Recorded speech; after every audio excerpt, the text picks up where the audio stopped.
akin na yan. So, tama dito. Baka matamaan mo. Okay, hold on.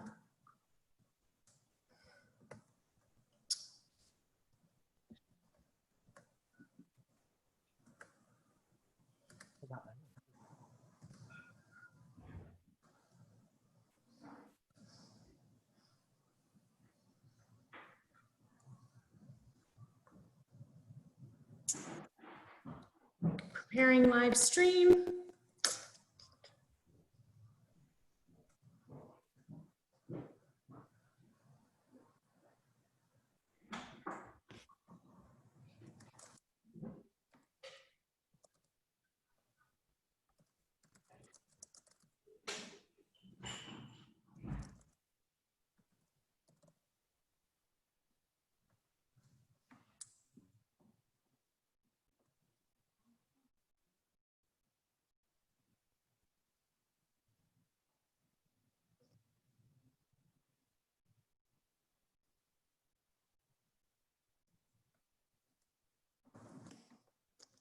Welcome everyone, good evening. We're super excited to have Dr. Dimalanta here with us this evening for the 6th of our series for Prescription for Play and our last of the 6-week series. And so Lonnie is gonna actually kick us off this evening and give you a little bit of background on how we have interacted and worked with Dr. Dimalanta, a little bit about Fenexia, and we have actually a video that we're going to share with you this evening. I know that people are now just joining, so Lonnie, I think we're good to start. Great, thank you, Lisa. Hello, everyone. I'm Lonnie Hessen. I am the co-founder of Fenexia along with Lisa, and we would like to show you this short video here in the beginning about Fenexia and the Dare to Dream Foundation's collaboration, most recently last summer in Davao on S.M.A.R.T Island. I've always believed that each one of us have our own gifts to share. We can make a difference in the lives of all these children, and we can have a greater impact if there's more of us. It creates a sense of inclusion, because we will have children with special needs and then children who are typical. We will have volunteers all sharing of themselves, which is something I think is also lacking in our generation now.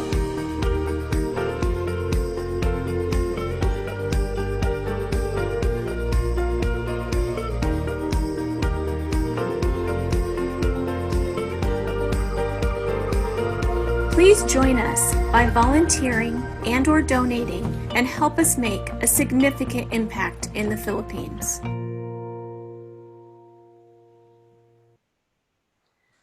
We have been honored over the last year or so to collaborate with Dr. Dimalanta's A Child's Dream Foundation with the shared mission of really supporting families and their children who have special needs. And that was one very brief moment that we were so blessed to share with one another that you just saw, and we will play the video again at the end for those of you who are just joining.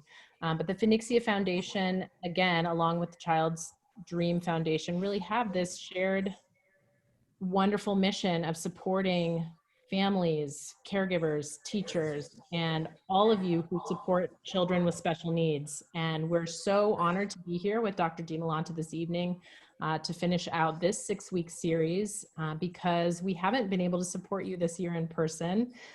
We are supporting you with webinars and webinar content. So we're so, again, thrilled to have you here. And I will allow Lisa to introduce Dr. Dimalanta while I go ahead and get our presentation up and running. So thank you so much for joining us tonight. Thank you, Lonnie, for that. I'm going to kick us off and share a little bit for those of you who maybe your first time listening. And if you haven't been able to listen to the entire series, I highly recommend you going to our Facebook page and or to YouTube for under Fenexia Foundation, and you can watch the entire series. So let me tell you a little bit about Dr. Dimalanta. He is somebody of many interests, and they're all very varied. And he's on about every committee and major event thing that you can possibly name. He has mastered the art of multitasking, but one of his greatest challenges to date is being a Phil Pediatric Society Board of Trustees and head of the PSCAP Task Force on Mental Health for Children and Youth. Through his maneuvering and through weaving partnerships, the task force has managed to engage all 12 PPS chapters nationwide for the rollout of a module for pediatricians on mental health. They are now currently working on a module for parents and educators. Dr. Dimalanta obtained his medical degree at the UER MMMC, internship in pediatric residency at St. Luke's Medical Center, fellowship in developmental behavior pediatrics at UP PGH. He pursued his international fellowship, clinical observership in the various development of pediatric centers in the US, including the Children's Hospital of Boston, of Harvard Medical School, and Cornell University. He is a fellow and member of the Board of Trustees of the PSDBP and currently is the head of the section of the Developmental and Behavioral Pediatrics of the two St. Luke's Medical Centers.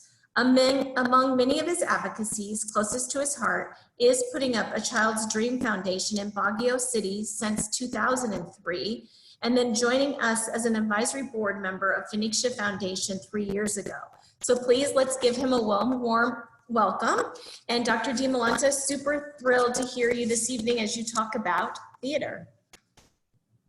Thank you so much, both Lisa and Lonnie, and for Fenexia Foundation for making this available to not only our friends in the US, but here in the Philippines, 155 of them now. So good morning, Philippines. Good evening, USA. As Lisa has mentioned, we're doing the 6th of this 6-part series, and I'd like to start with a prayer. Lord, let me be the change I want to see, to do with strength and wisdom all that needs to be done and become the hope that I can be. Set me free from my fears and hesitations. Grant me courage and humility. Fill me with spirit to face the challenges and start the change I long to see. Even if I am not the light, I can be the spark in faith, service, and communion. Let us start the change we want to see, the change that begins in me. Amen. So we're now going to talk about theater and theater arts, and that being the last construct of our SMART play prescription for play that we're encouraging. This will be my outline to talk about a few things on theater, the effect of theater arts on the brain, the benefits of theater arts, of going to the theater, some activities for all the children, and even its significance in the time of COVID.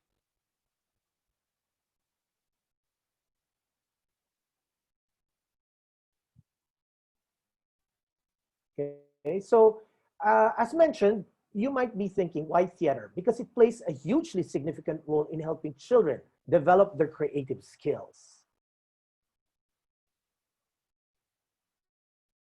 Also, it provides students with the opportunity to engage the mind, the body, and emotions into a collaborative expression of all that it means to be human. While theater arts allow children to develop creative passions, they also simultaneously teach children language and communication skills, helping them communicate effectively and establish their confidence and self-esteem.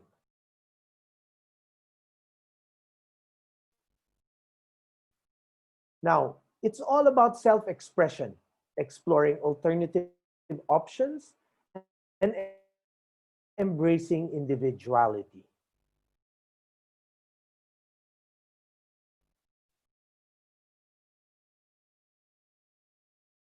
Studies and researchers have shown that children who participate in theater arts can enjoy improved performance in more traditionally academic subjects, such as mathematics and English. So even if we didn't know that it affects that, there are research that would attest to this.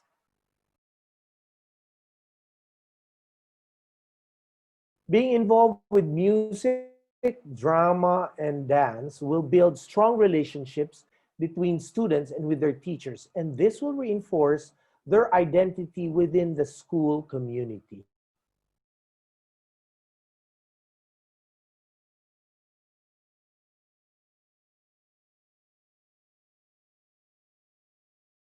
They discover their own voice. They grow in confidence and able to develop empathy and ethical insight into the contradictions and paradoxes of the human condition.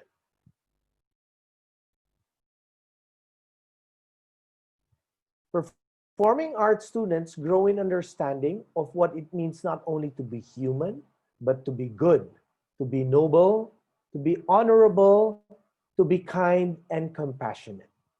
All of you will remember the play Annie.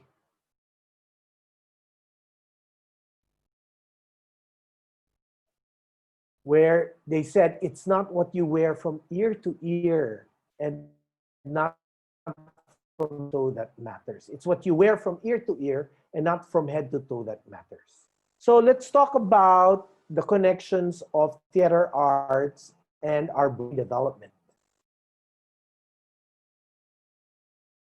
It can set the stage for more developed brain pathways. Studies will also show that it has an overwhelming benefit, especially in the formative years, which I have repeatedly discussed over the past 5 series of children critically impacting their brain development from birth up to 6 years old. What does it help children with? It unveils creativity, empathy, teamwork, linguistics, friendship, memory, and very much more.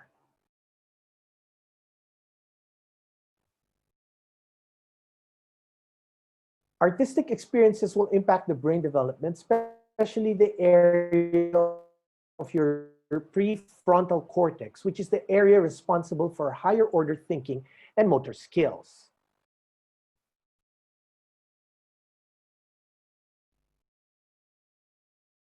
Students who receive an education in theater arts will tend to have higher skills in forming constructive criticism, comparisons, analyzing alternative viewpoints, developing better brain structures in both memory, learning, and attention. Also, being able to develop their fine motor skills, gross motor skills, and will demonstrate better language development.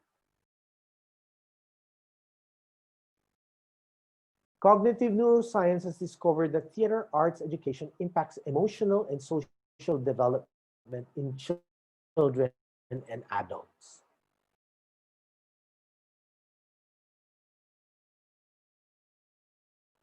It improves critical thinking.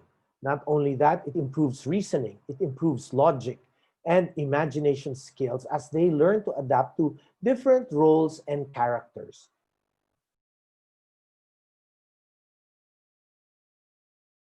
Several studies also report that improvements in cognitive function and quality of life for older adults who engage in the arts and creative activities compared to those who have not.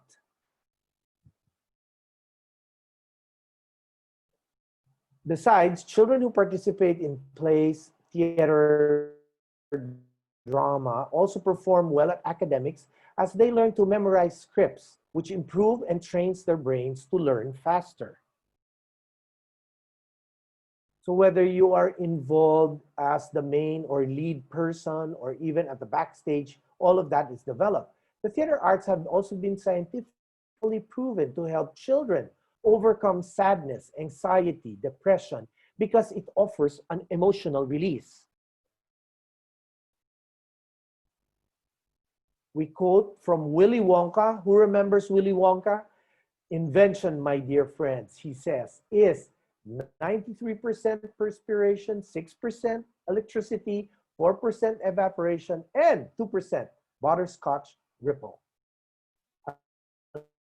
Little every now and then will not hurt, even if I tell you that it shouldn't be.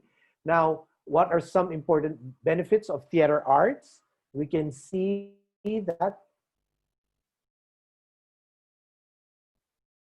there's a lot of established research about the positive influences from drama, theater, and the performing arts, especially on young children. So we have to start them always young to get all these full effects.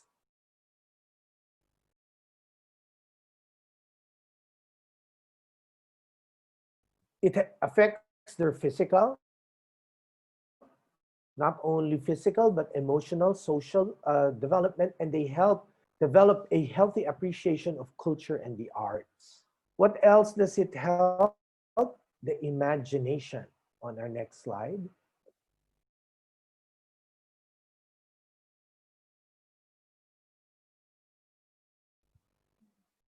Because as Einstein said, imagination is more important than knowledge.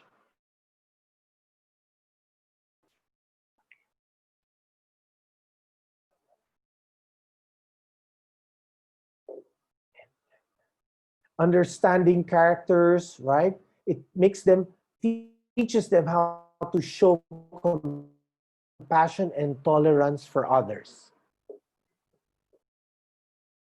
It also helps them with cooperation. Why? Because this requires all those taking part to engage in discussions, feedback, rehearsing, and the main performance. Also, helps them in their concentration because they play, they practice, and perform. Next slide, please. It helps them play, practice, perform, developing abilities and skills to focus the mind, the body, and the voice. Also, it helps in their communication skills as it improves vocal projection, articulation, tone of speech and expression, and importantly, it also develops listening and observation skills. More so, it's fun. Drama will bring elements of play, humor, and laughter to those taking part, improving motivation and reducing stress. It's an emotional outlet. Why is that so? Because aggression and tension are released in a safe, controlled environment, often allowing for a period of reflection afterwards. Also helps in physical fitness because many performing arts exercises will improve flexibility, coordination, balance, and control. It helps memory because rehearsing and performing lines and movements will improve one's memory, and it requires exercise just like a muscle. Also, the appreciation for arts and culture because it will bring joy into our lives. So, to borrow from the Wizard of Oz, a heart is not judged by how much you love, but how much you are loved by others. Okay, now what are the benefits of going to the theater? Far more than just a fun treat, seeing live shows will offer a host of benefits for kids. Research by the University College London shows those who attend the theater together will synchronize not only their heart rates, which is shown to promote affiliation because of the close connection and social bonding. When people behave similarly, they perceive each as more alike, which in turn creates a sense of connection or attachment. Going to the theater with family and friends can therefore offer the potential of promoting relationships in addition to the already known benefits of spending time as a family. It also helps improve emotional intelligence, which is more important than IQ. Why? Topics such as love and friendship, bullying, violence, and experiencing the death of a loved one can all feature in theater productions, all of which play out the emotions involved and often the consequences. By, by witnessing these sorts of topics, but in a fun and safe environment like the theater, children can access unfamiliar emotions even more effectively than when they just read stories. It opens up conversations around difficult yet important subjects because when you see a theater performance, you can have a lasting impression as children will often speak about what they saw for months, even for years afterwards. Theater can improve social bonding, allowing for emotions to be explored in a safe place and kickstart conversations about important issues. Mrs. Potts of Our Beauty and the Beast said, "People say a lot of things in anger. It is our choice whether or not to listen." Let's watch this video showing the importance of theater.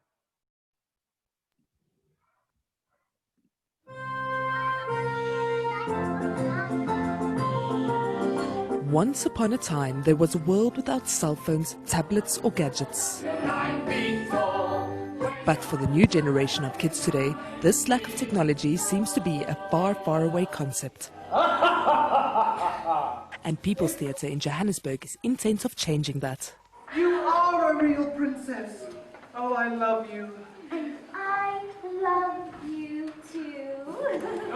It's very important because, for instance, like this show that we're doing, The Ugly Duckling and Other Stories, is storybook theatre. So it shows children the importance of reading and how exciting it can be, and yeah, to get away from technology and just go back to reading. It gets the child to use their imagination. I mean, a lot of kids these days are stuck into technology, using your iPad, using your mom's iPhone. I mean, when they come to theatre, they use their imagination. They break out of everything that's happening in the outside world, and it gives them a break. It gives them time to actually use their brain, to imagine, to have fun.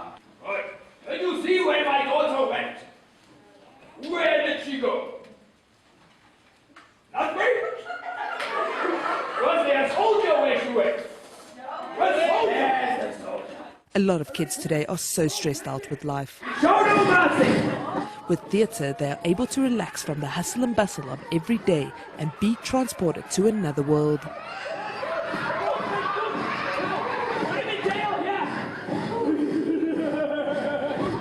I mean, yeah, you see plenty of kids out there that want to get onto stage. And when you ask them, do you want to come on stage? They go, yes, pick me. And then they're actually very disappointed when you pick their fellow friend and they got to sit there in their seat and just be a normal audience member for the show.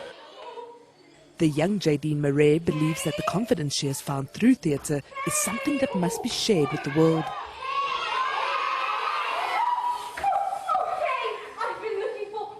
I feel like it's important because when I was little and I never got the theatre experience, I would never be who I am today, because just theatre, the amount of confidence I have in myself and the amount of confidence I get from other people, and I feed off other people's energy, and I feel like that's what everyone should enjoy, is being confident in themselves and being able to share their energy with everyone else.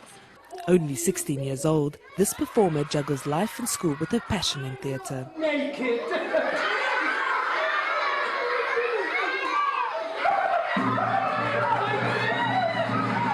It's a lot of work, but I'm used to it. Like a normal person would be used to going to school every day. I'm used to going to school every second week, but it's part of the experience for me. And I know when I do theatre, I have to still do schoolwork and I have to work with it. For SABC News in Johannesburg, I'm Nina Westhuizen.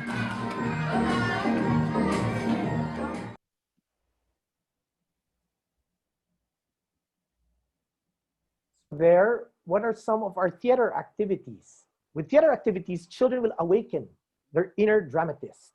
They can act, they can direct, they can dance and sing for an applause-ready audience. They can even make the props to enhance the show. Even writing a play, having a play day might be helpful because it tells a child or teaches a child to start with the introduction, the summary, performance, design elements, and even reaction. So allowing them to write their own script. It can also help them make set designs. because set designs will add a really cool touch to a theater production. What else? There is mystery play. You can create a mystery play, a theater activity that will have people trying to guess who done it before the play is over. So children will love putting their own spin on a classic mystery in these children's activities. Flip also can have a fairy tale play. They put a funny spin on a classic fairy tale. It's easy to perform because the audience will recognize the story. And you can even play it your way theater. Who says you can't bring big Broadway musicals to your school auditorium or living room? Even a pantomime theater. The challenge is your child to tell a story without words. This indoor activity will have children bringing out their best facial expressions. A story scroll time. To do story scroll theater, and your kids will really be on a roll. This indoor activity makes kids test their narrative skills while putting their show on a TV-like screen. Also a balcony scene. This theater activity will bring out the romance. Children can stage their own version of Romeo and Juliet or create a balcony scene of their own in this indoor activity. Star search is your way to find the next big star. We have a lot of this here in the Philippines. And a talent show is a great way for children to display their skills for applause and recognition, because it just might have to become a yearly event. Also, a lip sync show. For those with a touch of stage fright, that would even be most of us. And since all of us do the karaoke, it's easier than actually singing it live. So children will have the chance to perform their favorite song in this indoor activity. Arts allows children to be playful and creative, and they can explore so as to better understand ideas and concepts and try out different points of view. My favorite show of all time is Lion King, and Mufasa said that the more than you have become, you must take your place in the circle of life. Now, how about theater for children with special needs? There's a place for that. For those with special needs, increasing one's comfort level is where theater therapy provides opportunities to stretch and grow, not only in speaking with larger groups, but expanding life-enhancing skill sets as well. Immersion in theater into such a creative and dynamic learning environment will strengthen social skills. Now, there are three tenets of theater: singing, acting, and dancing.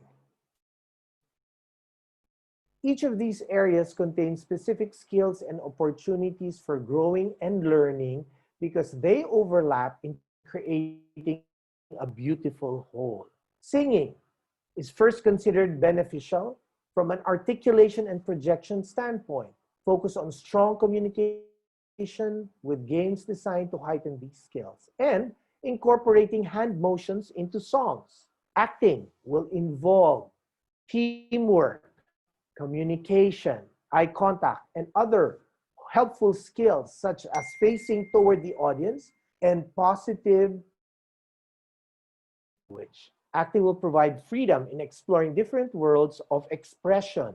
Dancing, in and of itself, is a terrific form of exercise as well as enhancing awareness of the body. Movements of isolation allow opportunities for exploration and knowledge on how your body moves. So, even with adequate preparation and rehearsal, an understandable bit of nervous excitement is present in all festivals before the curtain rises. Thunderous applause and standing ovations will leave the students smiling and already prepping for their next production. How do we help children succeed? We ensure that your classroom or auditorium has the necessary infrastructure for students who use wheelchairs or walkers, such as ramps or lifts. We also provide visual cues such as sign or hand gestures for those who are deaf or hard of hearing, and give scripts students who have dyslexia or difficulty reading ahead of time so they can prepare in advance. We also need to designate a quiet area for students with sensory concerns so they can relax or decompress during a high energy or overstimulating exercise or theater game. Offering a relaxed performance of your next school show for audience members who could not benefit from it. So don't rule out a student with special needs from performing in a production. They are the best actor for the part, let's cast them. We need to treat all of our students equally. A student with special needs may need some civic accommodations at times, but mostly they want to be part of what everyone is doing. And this is why we espouse inclusiveness. The musical Sound of Music has said, I have confidence in sunshine, I have confidence in rain, I have confidence that spring will come again, besides which you see, I have confidence in me. Now you will say, what is the importance of theater during these COVID times? How you deliver theater instruction may change under this new education normal, but learning outcomes should still remain the same.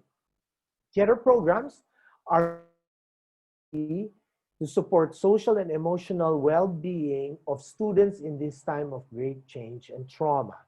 Theater performance opportunities is a central component to all theater education programs, should continue to be available to all students, whether in person or virtually.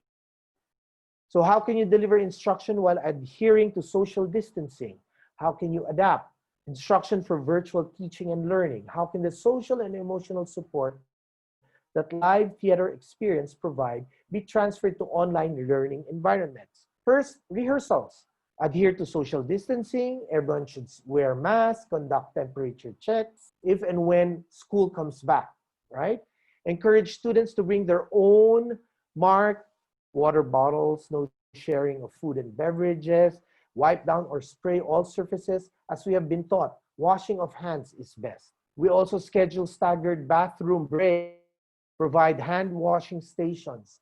Even our dressing rooms should all be, production areas should be sanitized before and after a rehearsal.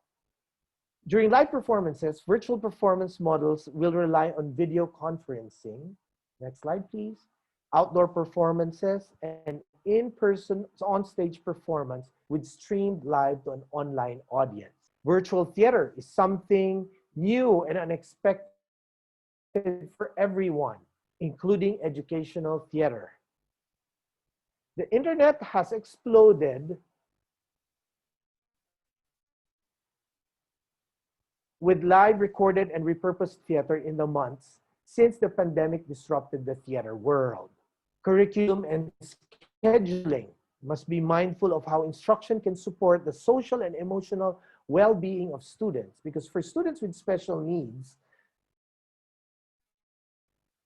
adaptation tools must be provided to maximize their participation in classroom and production activities, either virtually or in person. So continue to retain trained and certified theater educators in a time when social and emotional health, safety of our students is so important. They can help not only in how they teach, but how they can conduct themselves with students, peers, and parents. Set, lighting, props, costume, makeup resources, theater software, hardware, and tools are available to support theater production both in person and virtually. Even our facilities, theater dedicated spaces should remain reserved for theater instruction in classes. Access is available to a regularly sanitized classroom. And it's been said, even the darkest night will end and the sun will rise. So in conclusion,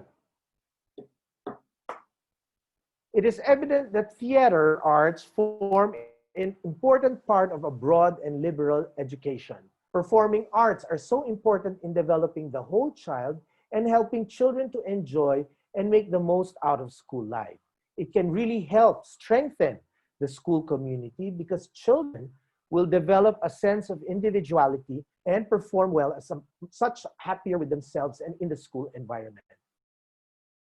It can embrace all subject disciplines as well as social activities And because of the confidence and communication skills that they equip children with, children become empowered in whatever career path they decide to follow as they become adults. Children can also explore so as to better understand ideas and try out different points of view. It is an opportunity to recreate and reenact situations using different perspectives to reach conclusions. It also allows children to be playful and creative, to explore their curiosity and try out new things and new ways of thinking or behaving. It is good for overall development and exposure of students because it will involve their determination, talent, and passion, which can transform into a successful career. So I end by having a quote from Billy Elliot: believe, inspire, uplift, evolve, and be yourself. I'd like to end with this last short video.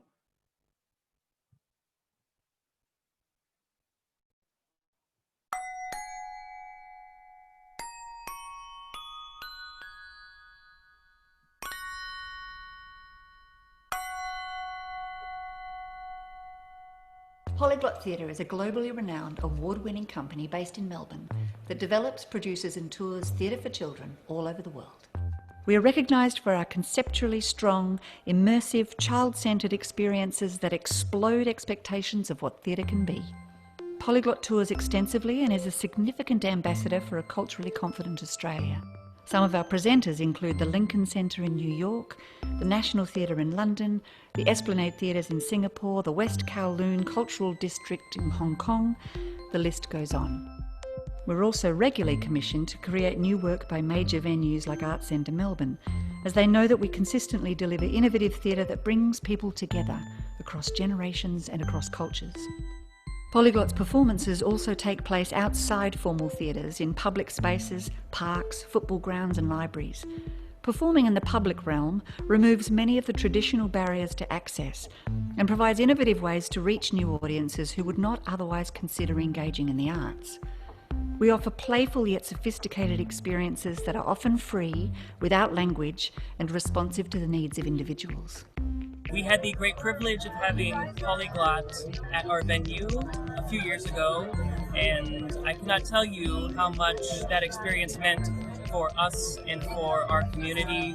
It really helped catapult us to sort of think about what it meant to have community engagement and to invite the people in our area to come have creative play. It was so amazing.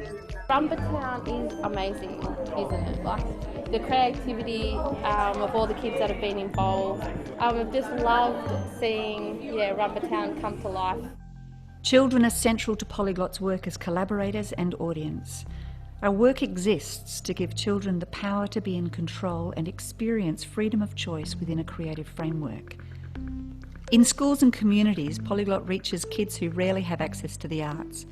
And from our investment in independent evaluation, we know that our projects have a positive impact, improving children's creative confidence, their ability to communicate, their classroom engagement and their literacy. It's amazing. It is the most incredible space to give children the opportunity to just be themselves and to not have any expectation on them or to have anybody watching them. And I can't think of another time really where kids get that opportunity to just be one and really think about what's going on for them. The Generator is our artistic development and leadership program. Connecting to all areas of Polyglot's work, it invests in opportunities for our core artists to take the lead in development of new creative projects. The Generator embeds a culture of artistic rigour, new voices and diverse approaches across Polyglot to ensure we create the strongest work for our young audiences. The thread that runs through all Polyglot's work is collaboration.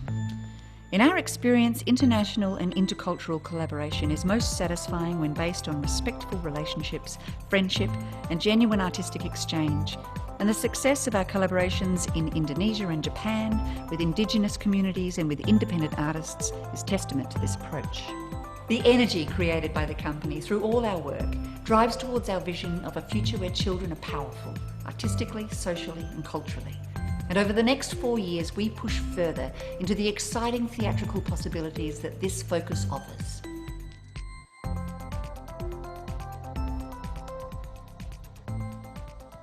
So with that, thank you very much and have a good day and a good evening.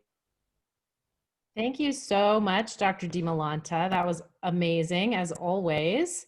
And I would like to, just for the folks that didn't join right at the beginning, share our video, the Fenexia Foundation and A Child's Dream Foundation, as we've had a chance to collaborate over the past year or so, just to let you know what we have been able to do together. So if you'll give me one moment, I will switch screens here, I think, and show you a short video.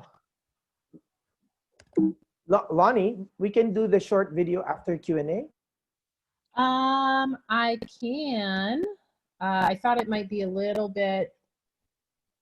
Okay, we can do it that way, Lisa. If you'd like to do Q&A first, then I'll show you the video right at the end. Sure. So they will remember us at the end. We start and end with that. And Lisa, you're muted now. Thank you. So we have some great questions that have come in. Yes, an amazing topic. So I'm going to start with one of the first ones is, how would you compare the experience of watching a movie musical such as Les Mis to watching a theater going experience? What elements would you emphasize are present only in the theater versus watching it as a movie? Yeah, so definitely watching a musical, a movie musical, will make a child or even parents to be more involved and more experiencing a play rather than just watching a movie. You know, it becomes more interactive. You see how everybody else is applauding it, right? Which is different from a screen or like a theater that you're watching. I understand that this means watching a movie, right? Versus a play. And as I mentioned, if you listen to the entire lecture, it tells us and gives an accounting of what they will learn from watching a musical. Great. Another question here. Would children's shows such as The Beloved Mr. Rogers be able to be described as a form of a play? Because I've noticed that there are also singing and some form of interactions with the children, even if it's only viewed on television. That's the difference between watching it live and watching it on screen. Yeah. The screen is very passive. In the theater, you can move and talk to or see how other people will be reacting to it. So it becomes more participational, I would say. And you get a high when you hear it live. That's why we've been cautioning parents not to leave their children with the gadgets. And because it's just a one-way thing, the person will not react to what the reactions of the watcher is. But of course, very helpful. All these programs, Mr. Rogers, are all helpful. And I think the key is having someone watch with your child so that you're explaining and he gets the meaning of what probably you both watch. Yeah, and that leads to one of the questions that somebody's just asked here is, when you are actually in the theater with your child, you know, what are some of the things that you would recommend pointing out for them to focus on from a theater when you're actually in the theater? I think time and again, I've said, let the child take the lead. You don't tell them how to appreciate a play. You can tell them this play is going to be about this. But like, I think you should ask, it's best if you ask them, what did you learn about that scene? Or what do you think is happening there? Rather than telling them, this is what you have to watch out for. Again, sadly, there's no manual, first for parenting, nor is the manual for theater appreciation. We need to let the child experience it with like a clean slate, and then learn experiences along the way will be most helpful for them to appreciate it. Do you happen to know where families can go for family-friendly content or theater in the Philippines with a small or minimal fee? Like where can families actually get this exposure with it being effective? We have our PETA, P-E-T-A, which is just here in Quezon City. Then we have Repertory Philippines. There are some in Maybank Theater. I mean, there's a lot. And if cost will be the problem, and I think now even the pandemic, we'd rather not, for you not to go there. It's all online. You can check on it, watch it together. Again, this can be an alternative for them just playing games on their videos. So we can watch a sports activity, a musical activity, an arts activity, reading together, and this is the theater. That takes care of 5 days a week. And all I'm asking for is 30 minutes. You can do an hour or 2 hours. That takes care of telling your child or giving your child an option when they come and say, I'm bored. You don't have to panic. You can tell them, okay to be bored, and how about if we do this together? Do you have any resources for some of the performing arts that's being done online? And could that be something that we could post on the Fenexia page? Is there particular performing arts or theater that's being done that we can come up? Yeah. We can come up with something. Remember, we were planning this, Lisa and Lonnie, that in the next set, if we're able to do a next series, it will be more instructional for each of the constructs. But I think the audience may not be aware of how difficult it is to put this together, we being on different timelines, right? And for what you've done over the weekend, just to be able to catch us at this hour. So we have to study how we're going to do the next set, and we will have these resources available. Yeah, and I would just say also for those who asked that question about, where can we find these? I would, definitely Google, and I've also seen that there's been quite a bit of it just showing up on Facebook. And so, Google and, totally share if you also find things. But I know that it is being done, that there's virtual theaters being done out there. So just like the virtual music that's being done with people all around the world. So. Yeah. I have 2 more questions, and then we're going to be wrapping for the evening. How much exposure should I give a child to plays or theaters? And are there chances that it can actually help my child who has diagnosed with ADHD? As I mentioned again, during my whole lecture, there was a part for special needs children. Not only children with ADHD, children with autism, with Down syndrome, learning abilities, learning disabilities, intellectual disorders, a host of developmental problems that can be addressed because you can ask them to focus, to concentrate, to experience. It's all about not having a template for them that if you're ADHD, this is what's going to happen. It's different for each child, depending again on the level of functioning of that child. He can keep still probably, and you can tell him, look, that child is just like you. And you have to be creative in making them realize it will be helpful for their condition, with or without a condition. Yeah, and this question kind of plays along that, but is how do you encourage students who have the talent to do the theater, but may not have the confidence? It's like, how do we build children's confidence? That is one thing I also said from the very start. We can't, if there's something you want to buy for your children, but you cannot, it's self-esteem. So you have to start them young. Again, as pediatricians, we pride ourselves in being preventive more than curative. So it's critical. The first 1,000 days of life, the first 6 years of life. And if here you've been giving rightful praises to your child, not false praises, you're encouraging them to build on their own and draw from within, then there won't be any problems.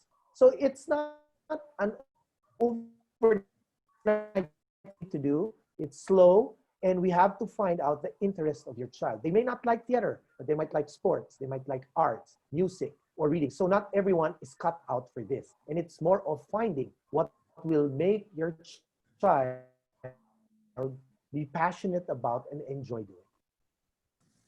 Well, thank you, Dr. Dimalanta. So we're going to close this evening.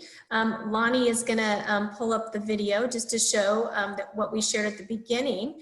And for all of you who have joined us for the 6 weeks series, we greatly appreciate it. And again, those of you who may not have been able to watch the entire series, I highly encourage you to go back and watch them on our Facebook page and or on YouTube.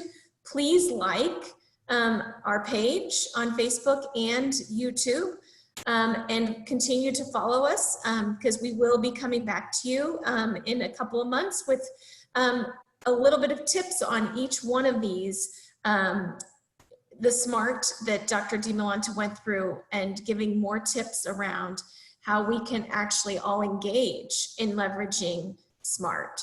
So with that, Lonnie, I'll hand it over to you. Thank you, Dr. Dimalanta. Thanks, everyone. Thank you very much, everyone. Yeah, thank you so much, Dr. Dimalanta. And please do just enjoy this next minute of Fenexia Foundation along with the Child's Dream Foundation and our collaboration over the past year or so. We are so grateful to be able to partner with one another to do our mutually wonderful missions. So thanks, everybody. Here you go.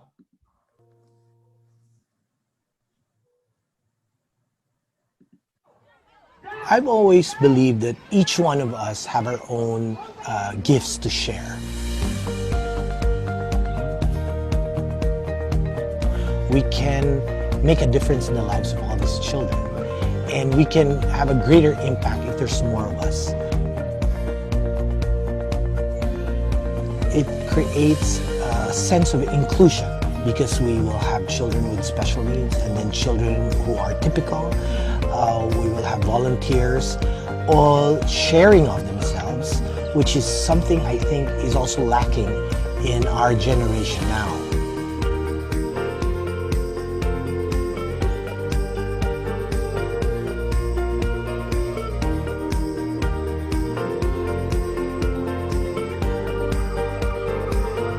Please join us by volunteering and or donating and help us make a significant impact in the Philippines.